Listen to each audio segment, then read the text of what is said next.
સોમનાથ કિચનમાં આપ સૌનું હાર્દિક સ્વાગત છે। તો આજે આપણે બનાવશું એકદમ દેશી છે જે વઘારેલી રોટલી। તો બપોરે મેં ખાસ વઘારવા માટે બનાવી છે, તો અત્યારે આપણે ચાલો બનાવીએ। અહીંયા મેં જો બપોરની 5-6 રોટલી વધારે બનાવી હતી, તો 5-6 રોટલી છે। અહીંયા આપણું તેલ ઓલમોસ્ટ આવી ગયું છે, તો આપણે એમાં નાખશું રાઈ, જીરું, થોડીક ચપટી હિંગ, પછી નાખવું આપણે આદુ મરચાંની પેસ્ટ, પછી આપણે નાખશું લસણની ચટણી। બધા એકદમ આપણે સરસ રીતે મિક્સ કરીશું।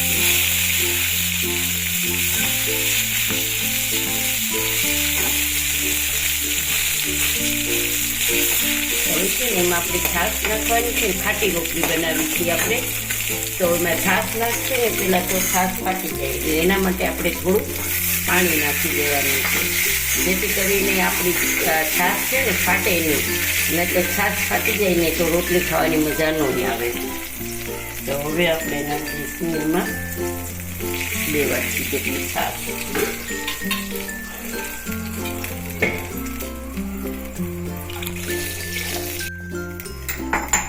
તો બારે નહીં, આપણે છાશ ખાટી છે, મીડિયમ ખાટી છે, બહુ નથી, શિયાળો જેવું છે એટલે આપણે હળદર નાખી દઈશું, પછી લાલ મરચું પાવડર નાખી દઈશું, ધાણા જીરું નાખશું,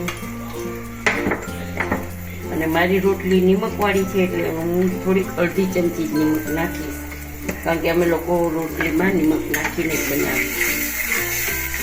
હવે આપણે છે ને આ ઉકળે ને પછી આપણે એમાં રોટલી નાખશું। ચાલો આપણે એને ઢાંકી દઈએ। હવે આપણે આને ઢાંકી દઈને ગેસની ફ્લેમ હાઈ છે,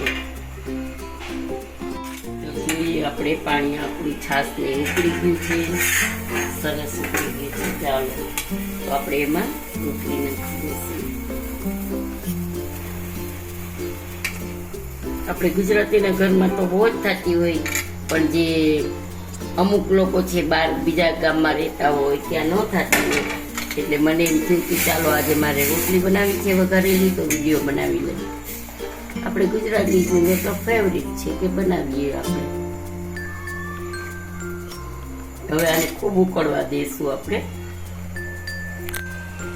ચાલો ગાઈસ, આપણી રોટલી એકદમ રેડી છે।